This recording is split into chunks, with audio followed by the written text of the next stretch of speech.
Emma, tu fêtes ton anniversaire? Hein? Oui. Bon anniversaire, Emma. Merci, c'est gentil. Comment tu vas? Très bien. Ça va? Super bien. Ça fait plaisir. C'est beau.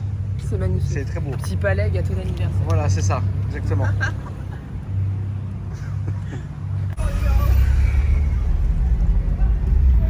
Les amis, vendredi soir, on fait une balade dans Paris. Certains ont déjà vu la première version de vendredi soir que j'ai fait, je pense, il y a 5-6 ans. Peut-être même plus d'ailleurs. Et aujourd'hui, on va tenter de refaire le même parcours. Et j'espère que ça vous plaira. Alors il y a certaines rues qui ont été fermées depuis. Notamment celle qui est tout au fond à gauche.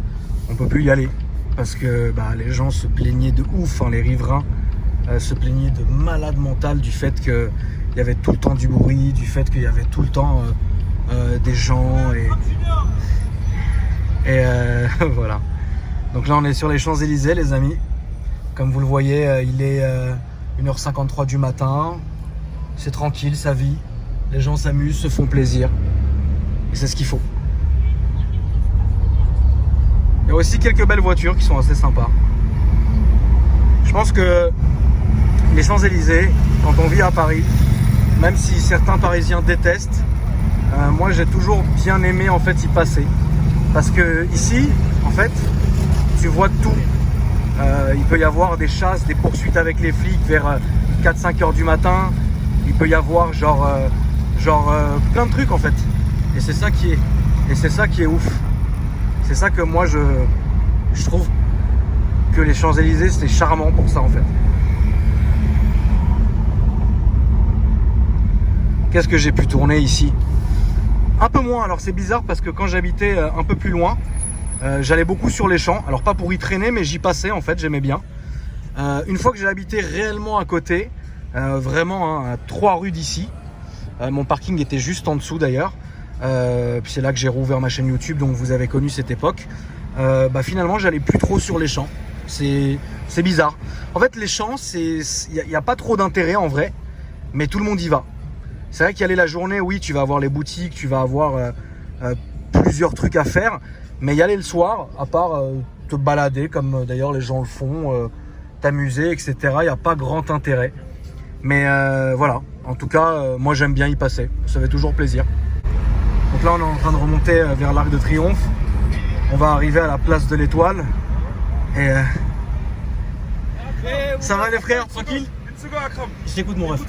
Alors là on va arriver donc tout droit au rond-point de l'Étoile. Alors il n'y a rien de ouf, mais faut savoir que sur ce rond-point, même si tu es en tort, et même si t'es pas en tort et que tu cartonnes, c'est 50-50 en fait. Et alors je sais pas, aujourd'hui je vais pas dire de conneries, mais bon, vous êtes quand même sur ma chaîne, donc faut quand même savoir que je dis n'importe quoi tout le temps. Mais je sais qu'à un moment donné, c'était réellement 50-50. Maintenant, est-ce qu'ils ont changé le délire? Je sais pas. Et voilà, en tout cas, je savais que c'était 50-50. Moi, j'aime pas prendre ici. Parce que le rond-point de l'Étoile, il n'y a rien de fou. Moi, j'aime bien prendre le tour du rond-point de l'Étoile, le cercle. Sur le cercle, on peut y croiser notamment un genre de personne qui est beau. Pour ceux qui se rappellent de cette histoire, c'est là où quelqu'un s'est assis sur le signe de ma Rolls fantôme. Hein, tu te rappelles de cette histoire? Faut faire très attention maintenant avec les trottinettes en fait, parce que généralement ils peuvent ne pas s'arrêter, Tu veux me tuer mon raf? Ils peuvent ne pas s'arrêter, il faut faire très attention aux trottinettes. Donc voilà.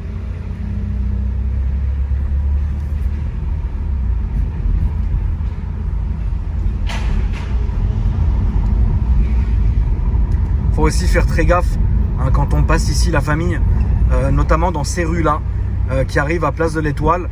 Beaucoup de gens brûlent les feux ici parce que vous avez des longues avenues comme celle-ci. Et en fait, les gens peuvent brûler des feux et c'est vraiment arrivé, mais au moins une dizaine ou une vingtaine de fois que j'assiste à des accidents. Faut faire très attention, surtout que c'est pas éclairé, donc tu sais pas qui traverse, tu vois pas vraiment, etc. Donc faut toujours faire très c'est gentil, merci madame. magnifique la voiture. Ça fait plaisir, ça fait plaisir. Frérot, elle c'est sûr, j'aurais dit merci. Elle m'aurait demandé 500 €.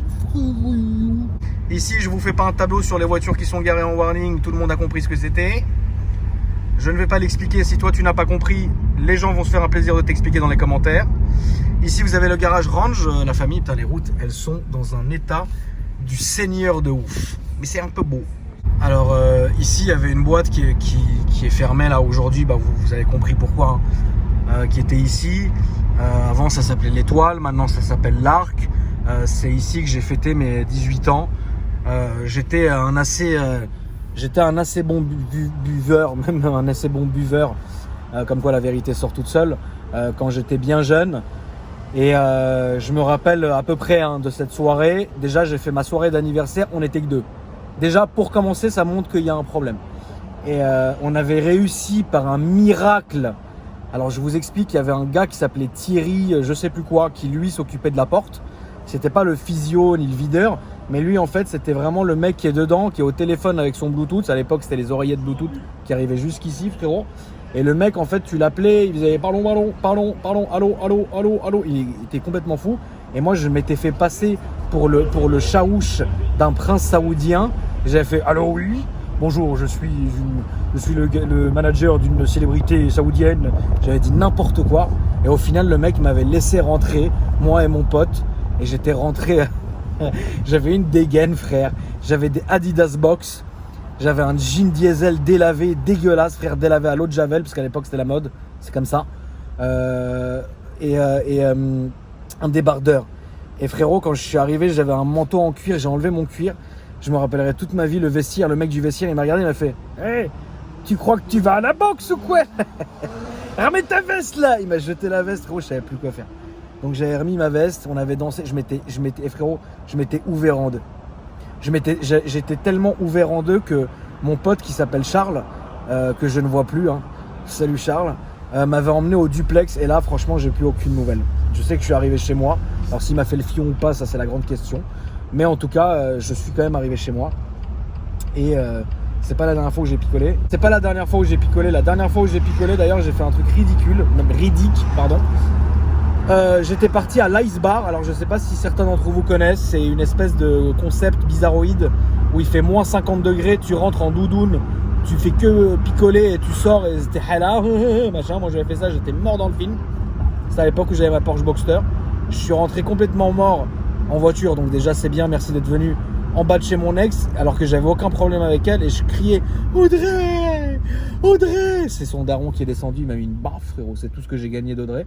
Et en fait après en rentrant chez moi, j'ai fait une crise d'angoisse parce que j'arrivais pas à enlever la ceinture de la voiture et c'est ma mère qui est descendue me frapper en m'enlevant elle m'a frappé puis ensuite elle a enlevé la ceinture et elle m'a regardé comme ça, elle m'a dit tu es un minable. Et quand elle m'a dit ça, je me suis regardé dans le miroir de ma chambre, frérot, j'étais en train de vomir et je me suis dit c'est vrai, je suis un minable.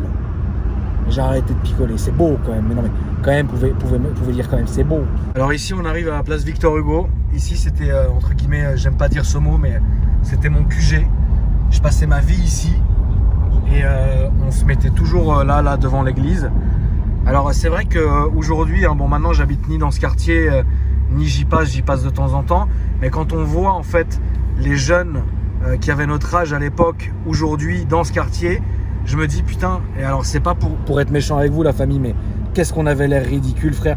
On était ici avec nos scooters, nos sans permis, on se prenait pour les rois du monde, mais quand tu regardes comme ça, tu te dis mais putain, mais what the fuck, on devait vraiment être la risée quoi. Alors que moi dans ma tête j'étais Johnny English quoi, c'est fatigant. Voilà, mais j'aimais bien cette rue, c'était stylé frérot, ça faisait plaisir.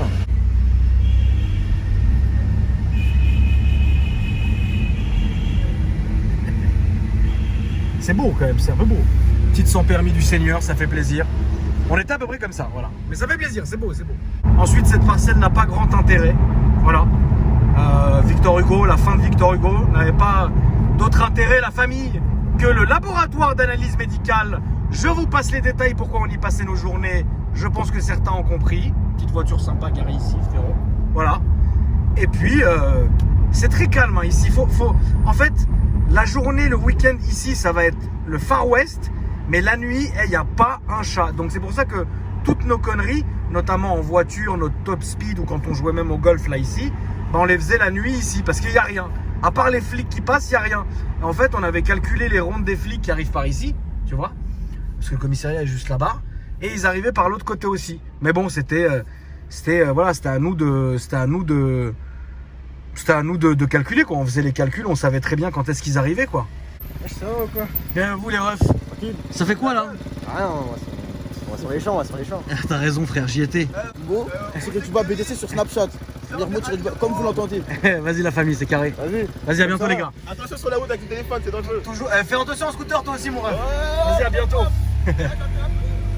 Petit Jeep du sénateur qui est pas mal aussi. Donc voilà, ça fait toujours plaisir parce que en fait voilà. Ensuite ici, là à droite, vous avez un restaurant qui s'appelle là vous avez un petit restaurant sur la droite.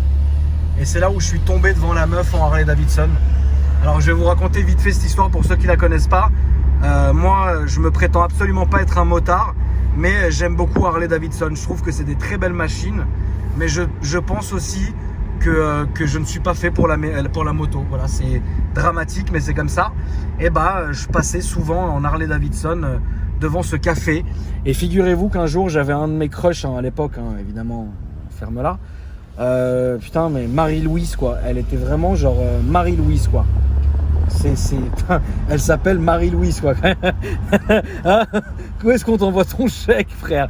Mais honnêtement Marie-Louise elle m'en a fait tourner des têtes frérot. Et pas que des têtes, on va pas te mentir. Et Marie-Louise un jour j'étais venu en Harley, il y a mon pote Michael qui m'envoie un... Il s'appelle réellement, non je te jure c'est vrai frérot, vous allez pas me croire, mais il s'appelle pas Michael, il s'appelle Michael. M-A-Y-K-E-L, Michael. C'est insolent frère, c'est insolent ça s'appelle comme ça. Michael, il m'envoie un message, il me fait y'a ta go au Flandrin. Moi j'arrive, frère, je suis descendu maintenant de chez moi. Putain mademoiselle, marchez pas sur la route, c'est beau. Je suis descendu de chez moi d'une façon. Allez, un petit coup de phare LED, ça ne te fera pas de mal. Je suis descendu de chez moi d'une façon, frérot. J'ai enjambé ma Harley. Je suis arrivé à fond devant le Flandrin. Et j'avais, j'avais une Electra Glide CVO. C'est le nom de la bécane. Allez, regardez, Electra Glide CVO. Avec la radio, la sono, j'avais mis un CD dedans. La musique du film Easy Rider. When the pusher on come. Et je suis arrivé, j'ai sorti la béquille de l'autre sens, frérot. J'ai débéquillé, je suis tombé dessus, frérot. Je suis tombé maintenant la moto sur mon mollet. Et frère, j'hurlais comme ça. Et mes potes, au lieu de m'aider, ils me filmaient, frère. C'est horrible, j'ai toujours eu des amis de merde. C'est quand même dingue de me faire ça. Riyad n'aurait pas laissé faire ça. Pourquoi tu m'as mis un appel de phare? Ah, il m'a dit bonjour, pardon, je suis désolé. Non, mais tu sais, j'ai encore mes mauvais démons. Les VTC, vous m'avez traumatisé. Les VTC, vous m'avez vraiment traumatisé pendant toute cette époque. À coller, à faire des appels de phare, c'est à cause de vous. Avant, les gens ne faisaient pas d'appels de phare. Il n'y a que depuis que ça existe VTC qui font des appels de phare. Ça va, frérot? C'est bon.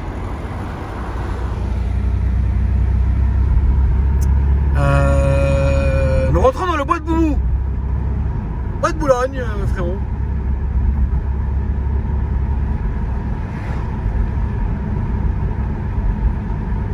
Qu'est-ce qu'on en a passé du temps ici, vous vous rappelez? C'était beau.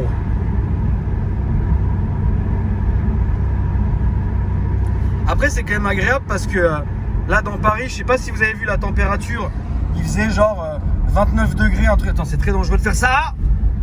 Il faisait 29 degrés. Là, on a perdu quand même quelques degrés. C'est très agréable de rouler. J'ai pas la clim, vous le voyez. Je suis en train de rouler, voilà. Bonne frite, bonne musique. On est tranquille, tu vois. Le bois de boue, c'est aussi ça. Attends, je vais essayer mes phares laser là. Bah, ça marche pas, dis donc.